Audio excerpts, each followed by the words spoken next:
Welcome back to Fossil versus Future. I'm Daisy. And I'm James. And today we're going to talk about... data centers. What about data centers? Every time you send an email, stream a podcast, make a bank transfer, save a photo to the cloud, or ask ChatGPT a question, you're using a data center.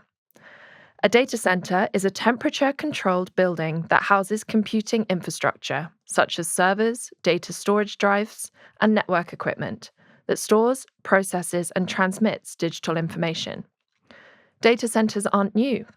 The first was built in 1945 at the University of Pennsylvania to support the first general-purpose computer.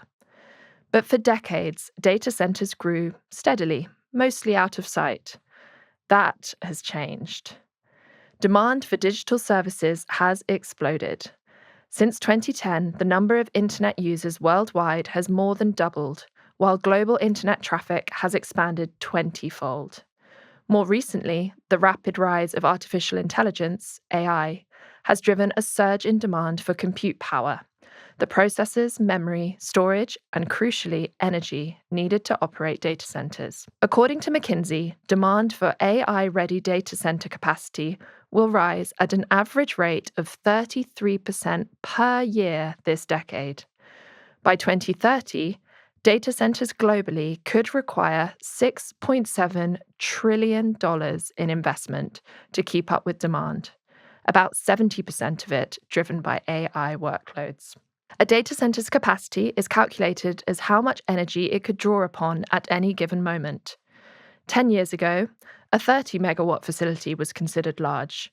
Today, a 200-megawatt campus is increasingly normal. For a sense of scale, 1 megawatt could power roughly 2,000 UK homes for an hour.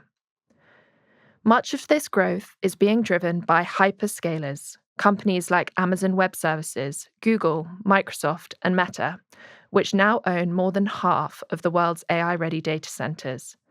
By 2030, up to 65% of AI workloads in Europe and the US could run on their infrastructure. All of this has real climate consequences. Globally, data centers and data transmission networks already account for 1 to 1.5% of electricity use and roughly 1% of energy-related greenhouse gas emissions. In the UK, data centers already consume about 2.5% of national electricity, and the government expects that figure to quadruple by 2030. And it's not just electricity. Data centers generate enormous amounts of heat, so cooling becomes a major challenge. And in many cases, that can mean significant water use. Beyond operations, there are upstream and downstream impacts too. The electronics depend on large quantities of raw materials, and the sector produces growing volumes of electronic waste, sometimes containing hazardous substances. Yet, data centers are not optional. In the UK, they're actually classified as critical national infrastructure alongside our emergency services, healthcare, and energy and water systems. So, if the question is no longer whether we build data centers, it's how, where, and on what terms do we build them? And we thought we'd come back to this subject, having had a go at AI earlier, because of all of that. Because now you can't seriously have a conversation about data centers that isn't really a conversation about energy, and increasingly about water and about the competition for capital. In the energy transition, data centers loom really large, and they're starting to be an issue that needs resolving in the speed of transition, in the priority of access to technologies that we'll need to power these enormous, they're enormous. They're huge. And you used the figure of 200, but we already know that there are sites under development now who intend to be over a gigawatt. Yeah. And they're proceeding in stages. So this is also distorting all conversations about where capital comes from and who takes the risk and what happens when you have real concentrations of economic power driving this. So we've got examples of the hyperscalers teaming up with the chip providers and really concentrating the sort of cross holdings and cross investment between these enterprises, and they're in a race. They're charging ahead, and they're putting enormous pressure on grids and on access to the kind of capital that could move fast. It's just altered a lot of conversations. So when we've talked about the energy transition and where money needs to come from and who the great beneficiaries might be of the change, now we've really got to factor in data centers, because they're changing the nature of demand, and they're also re-ranking priorities because of the race, because there are people who just want that data center built as soon as practically possible. Yes, at the right price, but get it done. And so they're looking around to find who is going to, which, if you like, real estate developers, because that's also part of the game. Also part of the chain. Who's going to produce the site, the structure, the access to grid, and on again, and access to water for cooling, as you say. Who's going to do that best, quickest, so you can build the best data center? And we can come back to what a good data center actually is when you tick all the right boxes. But right now, the race to build them is changing a lot. Yeah, there's a need to sort of calculate the demand of AI, which is evolving so rapidly, because if we don't project that demand correctly, then we're going to have all this empty infrastructure, which is billions and billions of dollars of stranded assets. And then if we don't, then we're going to fall behind. And all these players are worried about, governments, companies are all worried about being the loser in this race. So and it's geopolitical now too. Mm-hmm. Countries have got to have. So they're subsidizing, enabling, providing attractive situations, trying to get more capital to build the data center where they are. And not everywhere is an ideal place. Yeah, there are different types of data centers. And I think sometimes, depending on how the data is used, it's better to have the data center located closer to where the energy is needed. So for types of manufacturing, for example.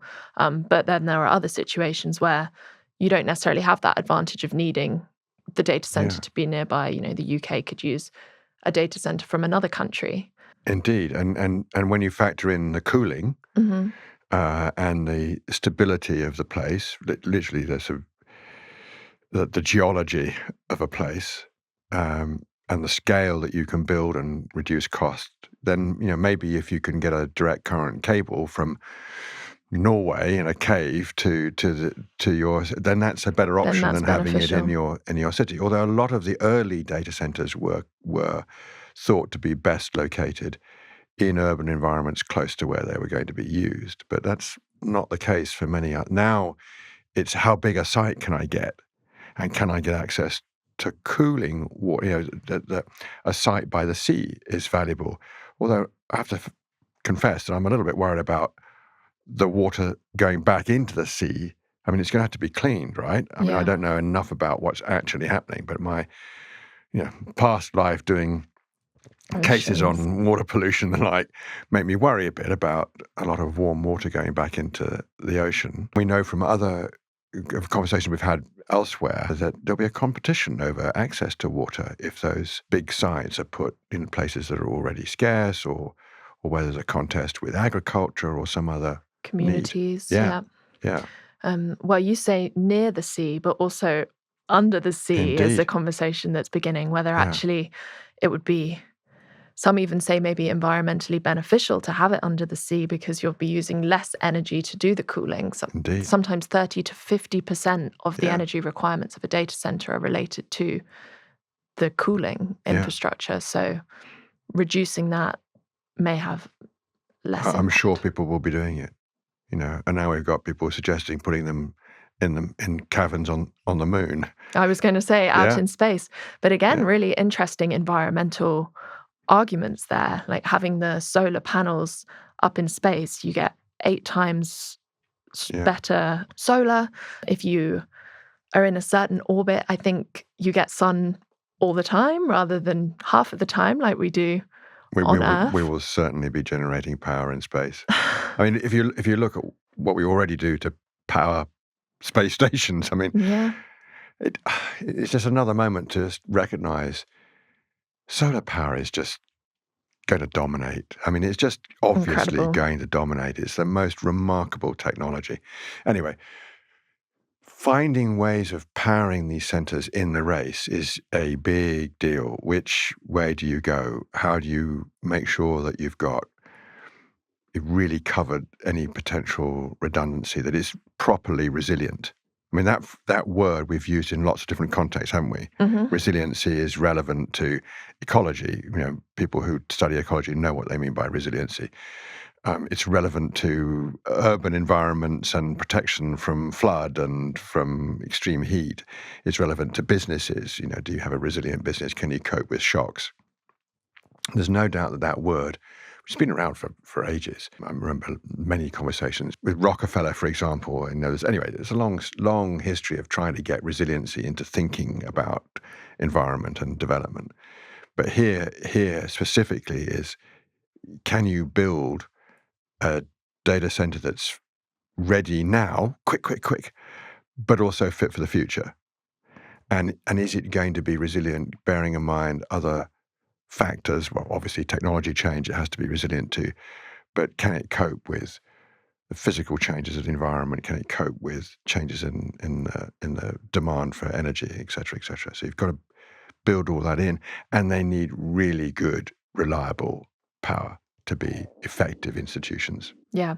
And it's really interesting, the idea that these systems need to be resilient to our changing climate. And actually, what if data centers start experience extreme heat? Then they're going to need more cooling and it's going to be more energy use. And then what about floods and other extreme weather events? Right. And data centers are powering so much of our economies. They're really valuable, and you need to make sure that they are resilient, like you say, to climate impacts. And again, that's another aspect that would affect the location, I suppose, where you decide to put them. Most people still don't really grasp how important they are right now for energy demand. I mean, you should know how much of the power system is allocated already. And we're building data centers here already in the UK, and by no means the biggest. About 500 in the UK, they think. Is that right? But they're city size. I mean, not London or Birmingham, but you know, other cities comparable in the UK. That's what one data center. That's the demand it has. They're just spectacular, and I've heard the race and the desire to get this done, and the money that's involved, and the flow of capital. And obviously, everybody's fighting over how to get the costs down, but they want to win that race. It's led to some crazy stuff, in my view. I mean, I heard the other day, and I'm afraid I can't validate it because it's a conversation, it's classic sort of what's going on in this data world conversation. But I heard that the Czech billionaire Daniel Kretinsky was restoring and firing coal-fired power stations in Eastern Europe in order to be able to power data centers. And that will probably make sense in pure balance sheet and risk and return ways. But it's obviously nuts from a climate point of view. I mean, that's just nuts. And tells you something about how much we need to do to change the way we make risk return calculations and how you price carbon and various other things. But there it is. That's what's happening. People are frantically trying to get power into these data centers. And there will be some really bad decisions made from an environmental point of view on how to do that. Equally, there'll be some good ones. So there are people building data centers who are acutely aware of the sustainability argument and want to make sure that they've got as much renewables feeding that data center as is humanly possible right now. And that's probably going to depend upon the size of the plot that they've got, access to a grid that's already green, many other factors. And they'll also need batteries, and they'll also need backup, which will probably be gas turbines. I've learned of one, the big one being developed in Portugal, which is using... fantastic cleaning up episode on that one. Yeah, it's a really good episode, actually. If you want to go right into a story of a big development in Europe, Go to cleaning up episode with Rob Dunn and the big development in Portugal. Lots to learn about it, and pictures too, if you want to go and see. I mean, because it is eye-opening. I mean, it is shocking. It is really extraordinary. Yeah. And that's just stage one of that development, right? But that's a good recommendation. Go to that episode and learn more about what's going on. But in many parts of the world now, partly because of the geopolitics and partly because of the just growing demand domestically, getting data centers up and running as fast as possible is a great game. Definitely. Yeah, it's predicted that AI could account for as much as 20% of global energy usage by 2030. So that's not far away. That's around the corner. Yeah, just a few years. That's just kind of nuts. Yeah. 20%. Mm-hmm. Wow. And that gets us back to a debate we've had several times in different ways before, which is, okay, how much of this energy transition is taking fossil fuels out and genuinely replacing them, and how much is it adding? And when you've got that kind of new demand, that puts huge pressure on the transition. We've talked before about, again, using Michael Liebreich's work to figure out, okay, so can we do this steadily? Like little by little, electrons beat molecules, little by little. Yes, you take on new demand, but you take away 3% a year of existing demand, and then you win. And then you do drive out fossil fuels, and you do it in time. But if the demand is going up that much, then boy, it makes a difference to how you power the data centers. And maybe small modular reactors come in, right? Yeah. Nuclear reactors, but they're not here now. They can't solve the problem right now. Some are close. Rolls-Royce say they've got one that's ready to deploy. Obviously we've had small reactors in nuclear submarines. It's not impossible to make a small reactor and power a particular need, like a data center. And there are other companies, Terrestrial Energy just listed on NASDAQ, they produce small modular reactors. But the demand you're talking about cannot be met by dozens and dozens of nuclear reactors that don't exist yet, right? Obviously. So what are you going to do about that? You can go the Daniel Kretinsky route and fire up a coal-fired power station, completely bonkers. Or you can do large-scale renewables or access to a greener grid. Hydro would be an example. Or you can combine with gas turbines and you can put stuff inside the fence. Lots of options. But those options are going to be really tested. And so will the grids who have got to cope with it. And boy, is that a problem. If you've got an old grid, as we have, making sure that it can manage this massive new demand in a very particular place and properly price it too. That's a challenge. Obviously, the scale of this is so big, tens of billions per data center. I mean, you've got to get that right. And the costs, being cost competitive is going to drive where these data centers get set up and where the sort of national interests are best protected and served. So maybe in places where there might be surplus renewables, for example. Yeah, ideal use, especially as all of these data centers will have batteries that are going to be necessary to cope, if only for if there's a problem, an outage, the batteries have got to hold the line long enough before the backup power kicks in. Okay. Right? And that might not be very long. That could be, well, hopefully it's not, but they've got to be ready to do 5 minutes. Still need a lot of batteries to do that. But battery costs are coming down. We know that massively. Getting better. They're getting more capacity, and there are different types of battery now that could cope with for longer periods of time and hold the line. So maybe with this tremendous advance in battery production and battery efficiency, you could carry more of the load, save the grid, if you like, from more of the pain by having that inside the structure of the data center. So AI is obviously a challenge for the energy transition because of the huge amounts of energy that these data centers are using, but may it also, in a way, accelerate the energy transition because people want energy and people want energy fast, and rich people and big companies want energy and they want energy fast. So is there a sort of additional incentive for hurrying up with the renewable energy and the renewable energy infrastructure? I think so. I hope it's not a bias. I think so, because if you want to build fast, you build renewables. Yeah. And if you want reliability and independence, you want renewables and batteries.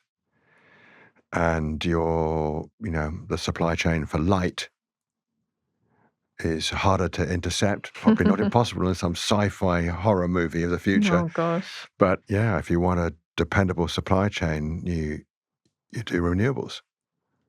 Now, you've still got to build the kit. You've got to buy a kit. Yeah.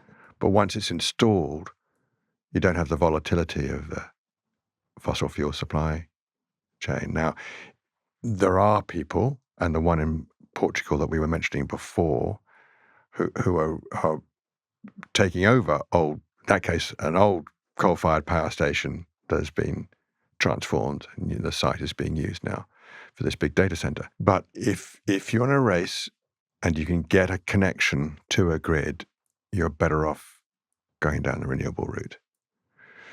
Plus a gas turbine, plus backup, right? So one of the things we're learning is that's a good combination for resilience. It is a good combination for resilience in a grid, full stop. If you look at what's happening here with our NESO, the folks who are going who are now providing the advice on how to manage the grid. Oh, right. And you look at how Chris Stark, who's mission control for the energy transition here, they are confidently predicting you can go as fast as humanly possible towards 100% renewables without having to worry about whether you get there, as long as you've got a decent percentage that's reserved for nuclear and gas. We've had a lot of these slightly abstract and ideological battles over, can you do net zero? And the evidence is really clear now. You can,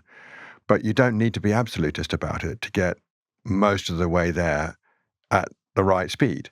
So just continuing to build out more and more renewables makes perfect sense, provided you've got storage and some contribution that will still come, maybe particularly in our jurisdiction anyway, from gas. But it's a support. The system is flipped. Yeah. It's principally renewables and. So then I guess the big question is who pays for it? Yeah. I think in the US there's been quite a few protests about the price being pushed on to consumers and energy prices rising as a result of the increased demand. I'm not sure if we've seen that here. Well, we have very high prices anyway. I yeah. mean, we are in a major challenge to get those prices down and build a better system for managing power and the cost of delivering it to the customers. Boy, that work is urgent and it has not been resolved despite numerous insightful reports of one kind or another. And now, unfortunately, it's all caught up in another ideological battle, which is very, very bothering because it really shouldn't be an ideological issue. It should be, can we do this practically, economically? Yes, we can. So let's write the rules so the market that we have can function effectively. And anyway, we've talked about that before, but the data center story, I'm afraid, does affect that conversation because the scale of demand is so huge. There will be competition. I mean, the island will be a good testing ground, actually, just because of those numbers are so big. Yeah. And there are community interests that need to be resolved too. These places are going to suck power out of your local network. They need land, they need water, they need power, and they don't bring many jobs either. You have these huge data centers and they don't need very many people. No, once they're up, they need construction. And electricians, loads of them. A lack of electricians at the moment, I think. Enough. I tell you what, that is a career ahead, isn't it? I mean, and you mentioned earlier, there's something that always crops up in these conversations about how are we going to do this at the speed everybody wants or what the money wants? And I keep thinking cabling, the copper, it's just mind-bending how much is required. It's not that there isn't an absolute need for minerals of all different types in the fossil fuel economy. In fact, far more. So I get fed up with this. Oh, but what about critical minerals for the energy transition? Mate, I mean, have a look at how much is already being used now, and it's way, way more than you. Anyway, let's not go there. It's just another classic what Another about. what about. Another what about. Yeah, another what about. That's just maddening. But yeah, but have a look at how much copper is. You need a lot of copper for all those wires, really. Yeah. And the other thing, the business model is interesting, isn't it? It's real estate. You build the building ready to take in your customer's kit, and they specify what they need. And as you say, getting it the right temperature is cool. Although apparently that's shifting a bit as people realise it gets really hot in there. Can they function at a slightly higher temperature? And we're talking, 22, 24 degrees is but do they work at 26 or 27?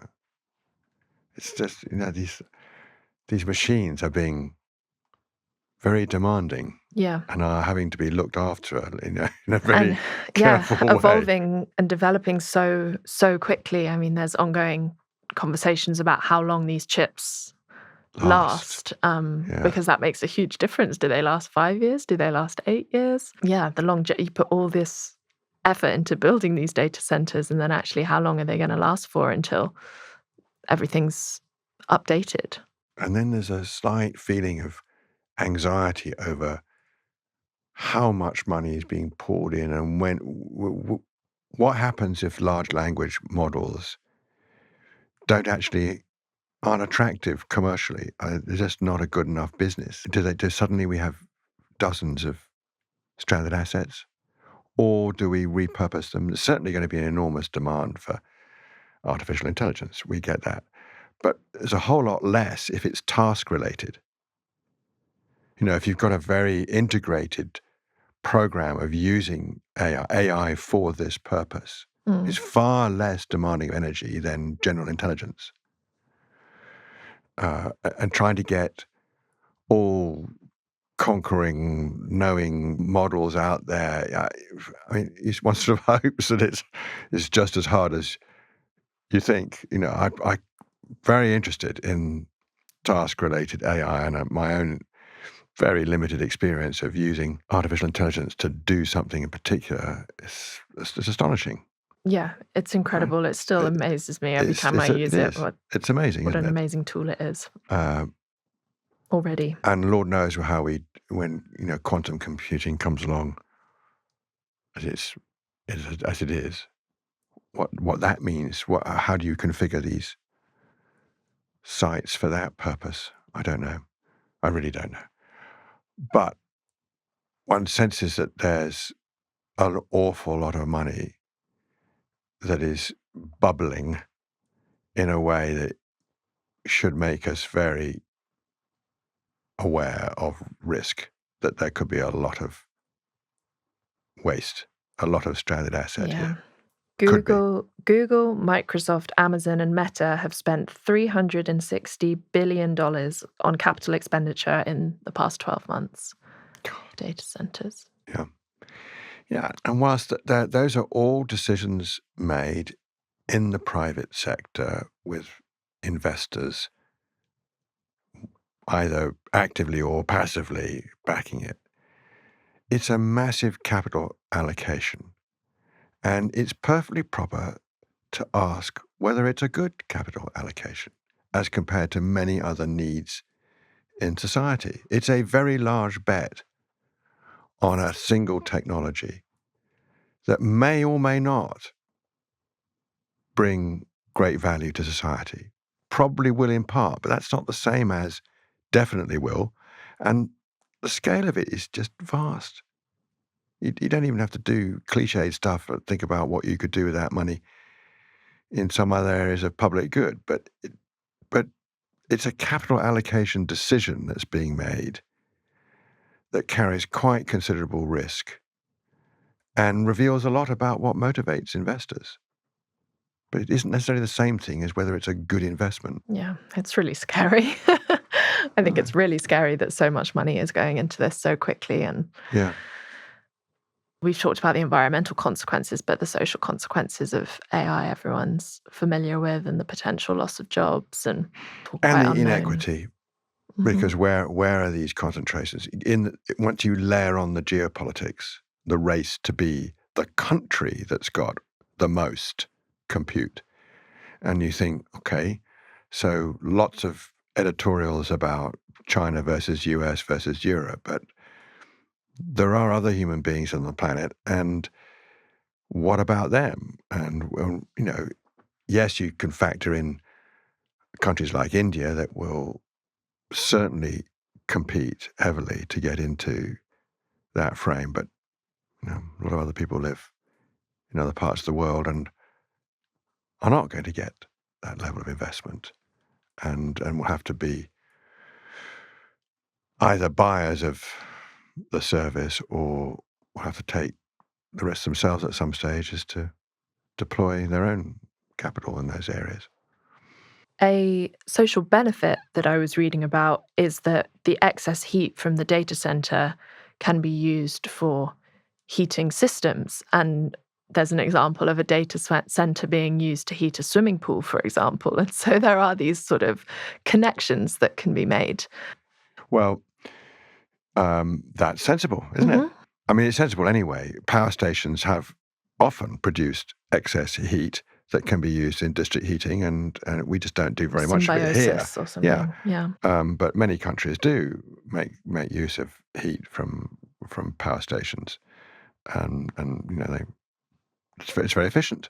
It's a very good way of providing heating in a town, for example. But this is quite specific, and there's so much heat, so much coming off these CPUs and GPUs. Oh my gosh, the acronyms are there's more. a challenge. You thought the climate change was bad. Have a look at this space. I don't know what it's going to be like to have so many of these structures dotted around, but it's going to fundamentally alter how our grids function, and the technologies that are deployed there will, as you say, either it will accelerate or it'll put a brake. I think if you took a bet, probably will accelerate the transition. I hope so. And you think also that there is a convergence taking place in these technologies. So if you want to manage a modern power system, you also need a lot of software and a lot of data, and you can do it more efficiently if you use AI, right? So, I mean, look at Kraken. What's Kraken? Kraken is basically the software that allows you to understand how to connect supply and demand in real time on a grid. And it produces tremendous efficiencies. And ultimately, all that software could enable a grid to be sort of multi-directional, so that you could pick up whose electrons are going where and who should pay for it. Wow. And that's a classic example of a digital system that works very nicely with renewable generation and storage. So when Octopus say, come and rent lease a car off us from our EV company, and they say, well, we can do two-way charging. We can offer you a monthly amount to use the car and free usage of your car. That's because they know that they have the capability to connect the storage of power in your car with the use of power in your house and the generation of power on the roof of your house if you have solar PV. But even if you don't, it can at least do the use of your car as a battery, and then because they know that's valuable to them in managing power on the grid, then they say, well, if you give us access to that, then you don't have to pay for the use of your car when you drive it. That's a new bargain that couldn't exist before, but now it can because it's electric and because the storage and the software allow you to manage demand in real time. And all of that has been learned by Octopus because partly they had no legacy in fossil fuels and they were a technology business and an investment business originally. And they could see that this is a system that is being remade, and what drives the system is software and data. And so that kind of idea could be used with data centers.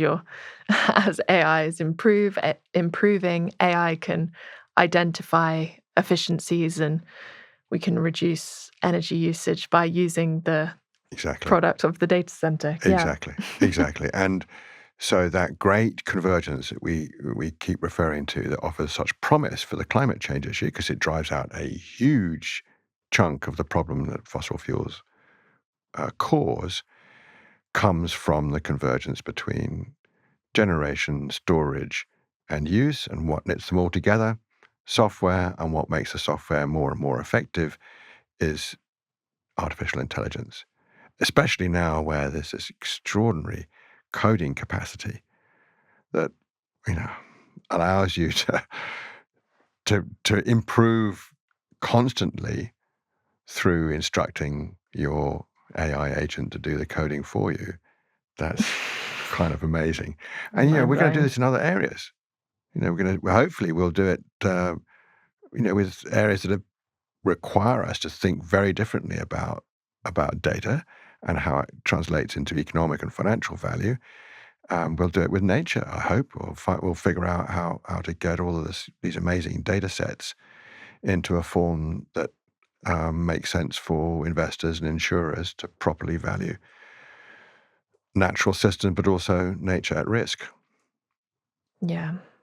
I feel like we could do this topic again in 6 months and we'll have we'll have to update massively. Another, incredible how quickly all this is changing. In the meantime, more squillions have been dropped on it, and also that there'll be some shift in the technology that reroutes the conversation. Yeah, I just don't know whether we trust these big companies to do this in the right way. They have got impressive environmental commitments. Most of them, I think, the players have committed to net zero and use 100% or close to 100% renewable energy, but it's through power purchase agreements primarily. Yeah. So that's okay, but defining what a good data center is with all those attributes is the big challenge, isn't it? And what happens when people are just so determined to get theirs done first? How much of the environment part do they drop? But there should be enough good examples of how you win financially and economically from the greener option that prevails. It won't be invariably the case, and in some instances the backup will be gas, but that's okay. If the dominant theme is, if you want to get stuff done quickly and effectively, you do green. Yeah. Well, there's the financial incentive as well. You use less energy and it's ultimately it will be a more resilient system. Yeah, it will be. It'll be less vulnerable. Yeah, I think it's 2027 plans to trial data centers in space. So already? It's not 1 year's time. So who's going to do oceans first? Someone will do oceans first, won't they? There's conversations about that, definitely. And there's loads of conversations about caves and.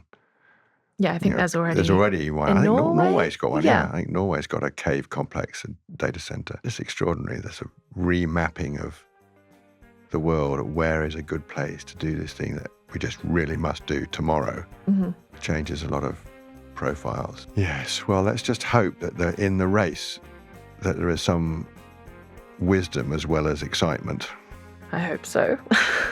Thank you so much for listening to Fossil vs. Future. Please subscribe to our podcast and give us a rating. And please follow us on social media. Let us know the what about questions that you want us to discuss.